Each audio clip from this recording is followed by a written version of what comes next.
Matej sa narodil s ráštepom chrbtice, napriek tomu je často aktívnejší ako zdraví ľudia.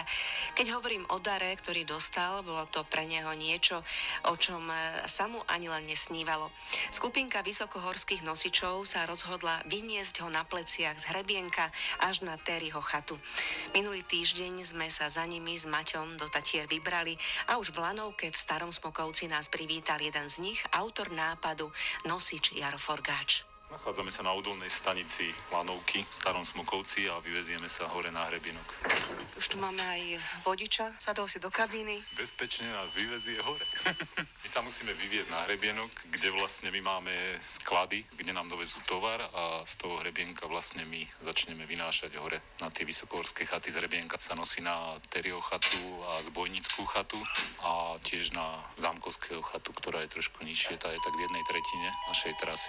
Lanovka sa práve pohla, pred nami nádherné výhľady. Dneska máme krásne počasie, výhľady na Slávkovský štít, za chvíľočku vidíme vpravo Lomnický štít, otvorí sa nám Malá Studená dolina. Jedný podľa mňa z dvoch najkrajších takých dolín, ktoré sú aj hodne navštevované, tým, že sú tam tie vysokohorské chaty, Zbojnická a Terryho chata sú celoročne otvorené. Chodníky sú mimo sezóny zavreté od tých chat, ale po tých chaty sa dá celoročne vlastne dostať aj pre turistov. Je tu s nami aj Matej Kapusta. Toto nie je tvoja prvá jazda touto lanovkou?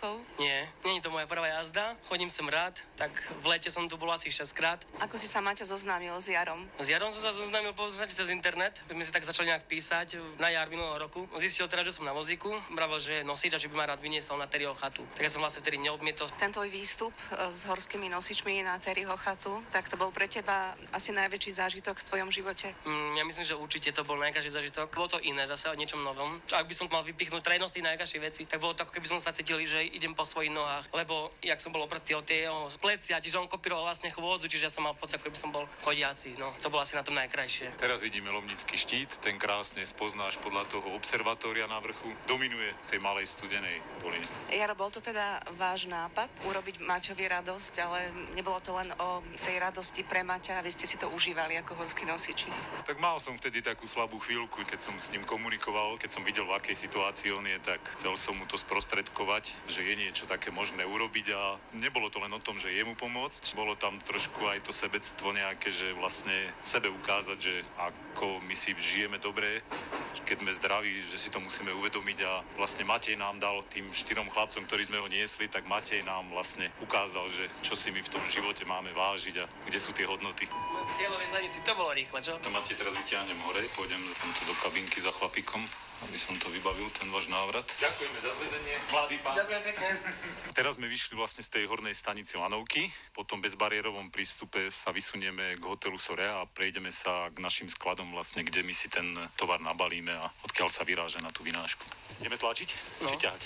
Tlačí asi. Tak Maťo už je nad schodíkmi, nádherné výhľady, nádherná modrá obloha. Voláme to plech, keď je hore bez mráčikov. A teraz krásne vidno do Malej Studenej doliny. Máme úplne nádherný výhľad. Celá dolina je otvorená, kde na konci tej doliny je tá krásna chata. Terryho chata. Áno. Tam si bol, Maťo? Áno, bol som tam. Ako tam je? Super, dobrú cestnákovú polievku tam robia. Čo majú dobre ešte? Čo majú dobre? Nosičov majú dobrých. Potom, Katka, keď sa budete takto vracať, jeho tu nehaj, zbehni na lanovku, chalanom som povedal, oni po neho prídu, hej. A teraz, keď sa pozrieš doľava, tak vidíme krásne Kráľovú holu. Nádherný výhľad na ten vysielač. Myslím si, Matej, že toto máš ako náhradu za to počasie, keď sme boli na vynáške, že aké bolo vtedy počasie, tak teraz to máš úplne ináč a krajšie. Ale bolo to fotograficky nádherné, veci mal stade krásne zábery. Videl si, že tí tatranskí nosiči nechodia len v peknom počasí, ale chodia za každého počasia. Myslím si, že môžem povedať za viacerých z nás, že to počasie, keď je trošku drsnejšie, tak je pre nás zaujímavejšie, ako keď je to gíčové. No toto je miesto, kde máme tie bunky, kde sa nosí ten tovar. Z tohto miesta dvakrát do roka aj vrtuľník vyváža hore na chaty. Také tie väčšie veci ako súdy piva a koks. Tu máme ďalších krásnych chlapcov.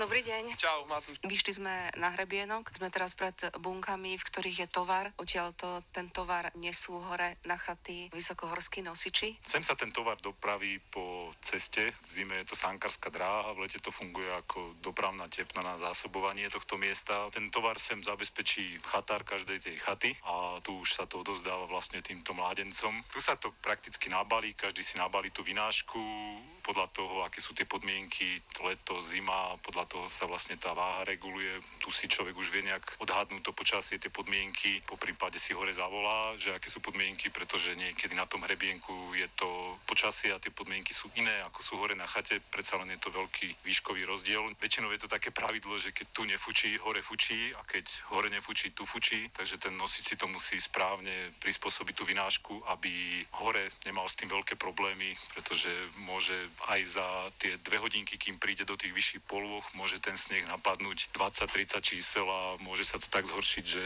má tam obrovské problémy, kde už potom mu niekedy musí prísť aj ten kolega z vrchu z chaty, prísť na pomoc, prešlapať chodník.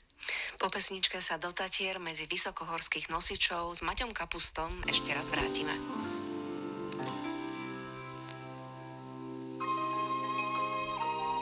Mladému fotografovi, vozíčkarovi Matejovi Kapustovi z Banskej Bystrice dali nádherný dar minulý rok tatranskí vysokohorskí nosiči.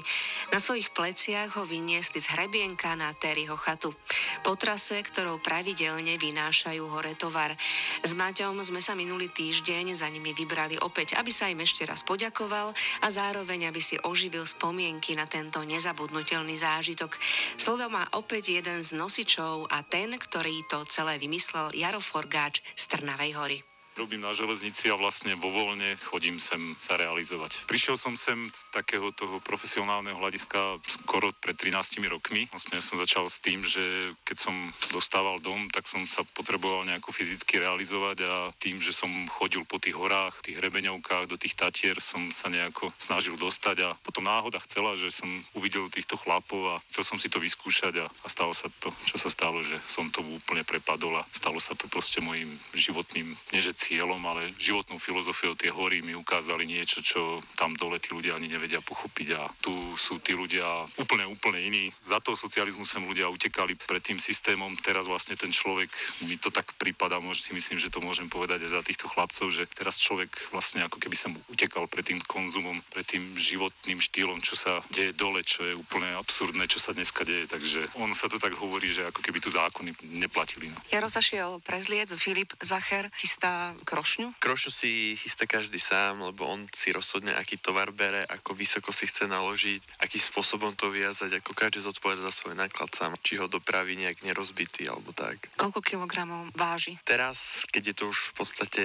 v zimných podmienkach, okolo 50 kg, niekedy viac, niekedy menej. V lete to je ako u koho od 60 do 80, výnimočne viac. Jaro bude už o chvíľu niesť svoj náklad na Terryho chatu. Ako dlho pôjde, koľko kilometrov a s akým prevýšením? Ten čas sa veľmi mení, ale čo sa týka tých dĺžkových parametrov, tak je to okolo 6 km a prevýšenie je niečo cez 600 metrov, ale trvá to zhruba 3 hodiny. V zlých podmienkach 4 aj 5. Je to veľmi premenlivé. Jaro už je prezlečený, ide sa na to? No, teraz si nakladáme tovar, to, čo nám odkázala chatárka. Chatár podľa dôležitosti sa bere, čo na tej chate treba a ukladáme si to každý individuálne. Podľa skúseností to ťažisko sa určuje tak, aby nám to pri vynáške nevadilo, pretože keby sme si my ťažisko dali nízko, tak nás to ťahá dozadu. Keby sme to ťažisko prehnali zase vysoko, tak nás to predkláňa dopredu. Museli by sme vyvíjať viacej energie na tú stabilizáciu, ale keď si ten náklad dobre uložíme, tak nám to pri tej vynáške veľmi pomôže.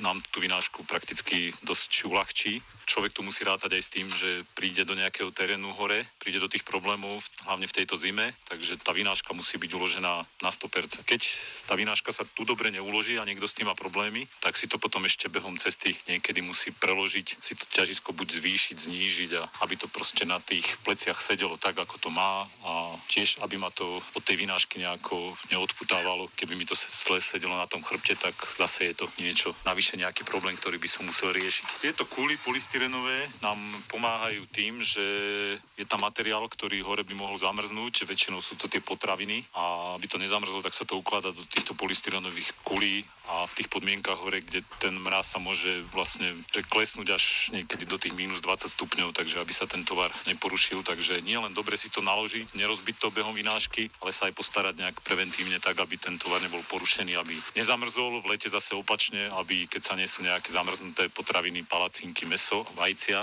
aby sa to zase v tých teplotách extrémnych, ktoré tu hore, tiež to slniečko keď opre, tak môže sa to vyšplhať, aby sa to tie potraviny nepokazili. Keď on šlape s tou vynáškou, nevadí, že je mokrý, pretože to telo je zohriaté, takže neprechladne. Tam je nebezpečie, keď si on sadne na dlhšiu dobu alebo príde hore, neprezlečie sa a vtedy ten chlad, pri tom, keď to telo vychladne, tak tam hrozí to prechladnutie. To, čo vidíš na driejku, čo má upnuté, takzvaná štanda, polystyren, slúži na to, keď šlape, musí oddychovať, musí sadať stále na tie skaly do toho snehu a jemu tá karimatka pomáha proti prechladnutiu, aby keď sadne do toho studeného, tá umelina je stále teplá. Chráni ho pred tým prechladnutím sedacích svalov a chrbtice a musí sa ten chlap o seba starať, keď to chce robiť dlhšie, keď si chce to zdravie v týchto podmienkach ochrániť, tak musí sa o seba starať, aby to telo bolo stále funkčné, zdravé, do vysokého veku. Jaro, ako dlho ešte chceš robiť nosiča? Mňa z malej studenej doliny dostanú len nohami napred. To je môj svet toto. Druhý domov, druhá rodina, títo chlapi. Vysokohorskí nosiči sú naozaj chlapi s veľkým srdcom. Aj za Maťa Kapustu im z Rádia Regina ďakujeme.